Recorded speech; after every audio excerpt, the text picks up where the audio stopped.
Okay, so the year is 1600 and I don't know, something or other. And the British say to themselves, "Hey, you know what would be great if we had like totally free access to just like beaver skins and sand, I guess." And so they cross the Atlantic Ocean and they sail to North America, and there they find a bunch of land that no one knew was there. Actually, the Portuguese knew it was there. They got there first. But that doesn't matter. The important thing is the British get there and they say, "Hey, there's all this land on like the eastern coast of this continent that the Portuguese found like ages before us. Let's totally take all of it," ignoring the fact that the Dutch and the Spanish also had huge bits of it. And also New Amsterdam was a thing. And so they fight with them and they win and they get a bunch of the East Coast. Except Spain still has a bunch of what is now the US and Mexico.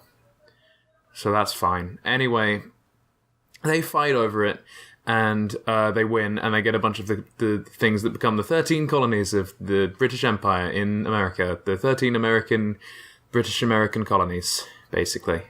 And then after that, they start definitely not treating the people badly or taxing them without giving them representation in Parliament or whatever.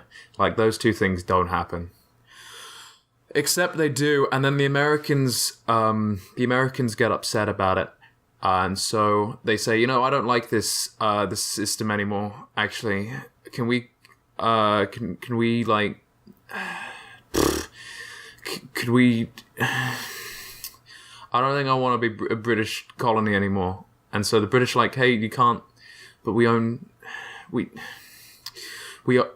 your entire country. You can't just not be British anymore." And so the Americans are like, "Okay, well, I guess we're going to have to fight you for it or whatever." And the British are like, "You know what, fine. We have the biggest empire in the world, the biggest army in the world, all of the money. You have a bunch of farmers in North America. That's going to be really straightforward." And so the Americans are like, "Damn, we're being roasted. We'd better ask France for help." And so France is like, "Hey, yeah, we'll help you. Just, you know, return the favor sometime would be cool." And so the Americans are like, "Yeah, we'll totally do that and not do that." And so they do that, and George Washington and Alexander Hamilton and Aaron Burr and everyone go, "Hey, now that we have the French, there's no way we can lose." Also, I think the Dutch were there too. I think the Dutch were there.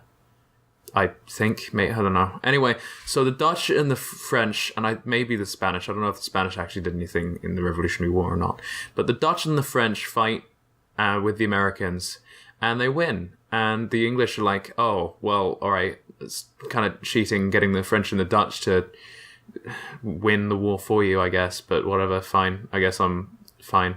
And so they all go to Paris, and the Americans are like, "Hey, so I want all this territory to be ours now." And the French are like, "Actually, I don't think that's a good idea." But the Americans trick the British and the French into agreeing to it anyway.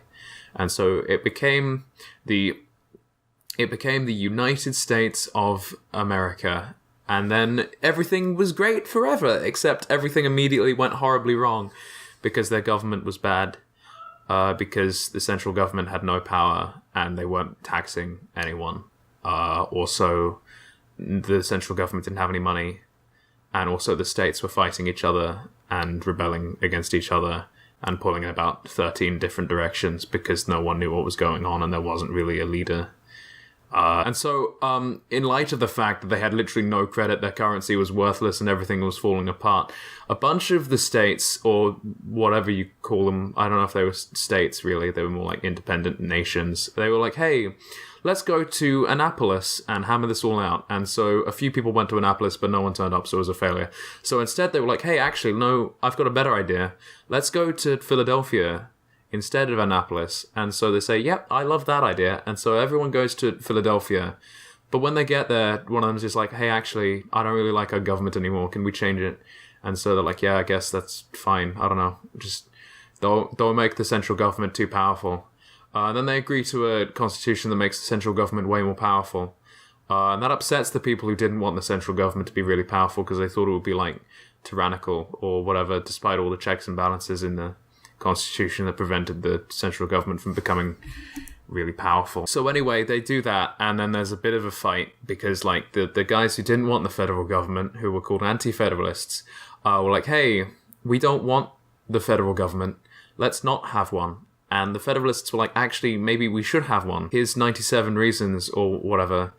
No, 93, whatever, same thing. And they called it the Federalist Papers, and in those papers they said, hey, we should have a federal government. And everyone agreed, except not enough people agreed. So the Federalists and the Anti-Federalists hammered out a deal whereby the Constitution would be amended later so that it would have like a Bill of Rights that protected people from the federal government so it didn't get really powerful, basically. And then they had a fight over it in New York, and the Federalists won, and the Anti-Federalists did not win. And a few states later, and the Constitution became it, and then they won, and the federal government has existed ever since then, with no issues whatsoever. Everything's been absolutely great. It's all fantastic.